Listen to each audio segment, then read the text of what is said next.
पूर्व हुई हत्या का कुछ खुलासा हुआ है, एक एनकाउंटर हुआ है, क्या कुछ मामला है? 29 जनवरी को एक बच्ची अमीटा की रहने वाली वो गुमशुदा हुई थी। उसकी सूचना रात लगभग 11:15 बजे थाने को प्राप्त हुई। खोजबीन की कार्रवाई हो रही थी। 30 तारीख को उसके गांव के रास्ते पर उस बच्ची का शव मिलने की सूचना प्राप्त हुई।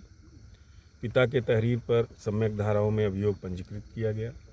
क्योंकि यह घटना महिला अपराध से संबंधित था, इसे गंभीरता से लेते हुए 7 टीमें गठित कर इसके अनावरण का प्रयास किया जा रहा था, जिसमें सीसीटीवी, धरातली सूचनाओं को डेवलप किया गया। तो ये जानकारी प्राप्त हुई कि बच्ची ईंट तक 5:45 तक पहुंची थी। उसके बाद टेम्पो से वहां से मूव की है, उस पर कंसंट्रेट किया गया। उस टेम्पो चालक को ट्रेस किया गया जिस पर वो बैठ कर गई थी। ये जानकारी हुई कि एक व्यक्ति उस टेम्पो में बैठा हुआ था। जहां ये बच्ची अपने गांव के रास्ते पर उतरी, वहां वो भी उतरा। उतरने के बाद वो उसके पीछे गया था। उसके विषय में पूरी जानकारी की गई। सीसीटीवी फुटेजेस में वो कैप्चर हुआ। टेम्पो वाले से पूछताछ हुई, अन्य साक्षियों से पूछताछ हुई, तो पता लगा ये मनीष पुत्र वीरेंद्र जो चिरौली का रहने वाला है, वो गया था। दूसरे दिन कोच में पुनः वो देखा गया, उसके चेहरे पे चोट के निशान थे। उसके विषय में पूरी जानकारी करने के बाद घटना में उसकी संलिप्तता पाते हुए उसे वांछित किया गया। आज एसओजी प्रभारी और प्रभारी निरीक्षक 8 को ये सूचना मिली कि 8 छिरौली मार्ग पर बने पुल पर वो कहीं जाने के लिए, भागने के लिए बैठा हुआ है। इस पर ये लोग आए, इनको देखते ही वो भागा, पीछा किया गया। तो उसने पुलिस पार्टी के ऊपर 2 राउंड फायर किया। बाल पुलिस पार्टी बची। आत्मरक्षार्थ इन्होंने भी 1 राउंड फायर किया।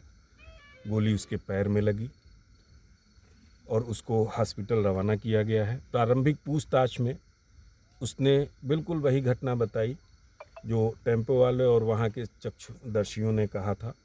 जब बच्ची टेम्पो से उतरी, पीछे पीछे ये भी गया। जाने के बाद सुनसान जगह देखकर उसके ऊपर यौन हमला करने का प्रयास किया। बच्ची ने शोर मचाया, उसका मुंह दबाया बच्ची का।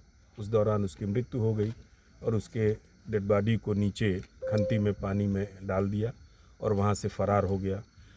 अब चूंकि घायल था, अभी विस्तृत पूछताछ संभव नहीं थी। अब डॉक्टर से अनुमति प्राप्त कर विस्तृत पूछताछ की जाएगी। प्रत्येक पहलुओं पर इसमें विवेचना की जाएगी और साइंटिफिक एविडेंसेस हम लोग इकट्ठा करेंगे ताकि कड़ी से कड़ी सज़ा दिलाई जा सके।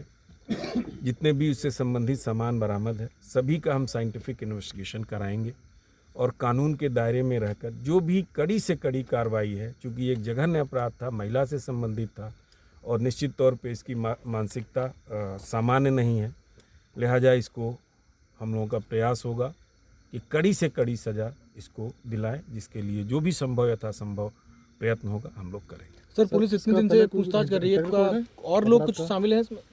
अभी तक जो प्रारंभिक पूछताछ से है, ये घटना इसी अकेले व्यक्ति नहीं किया था, यही पीछे गया था।